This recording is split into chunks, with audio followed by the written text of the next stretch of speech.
এয়া চাওক বেংগলোৰৰ পৰা আহি থকা হৈছে এই নদীখনতে গা ধুই থকা হৈছে দেখিছে এইটো চবে গা ধুই আছে হা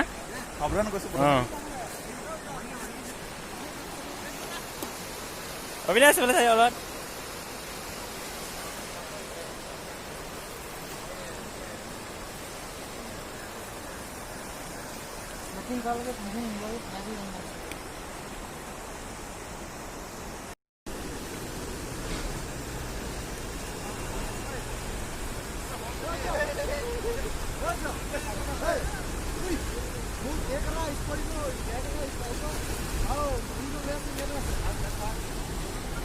আনি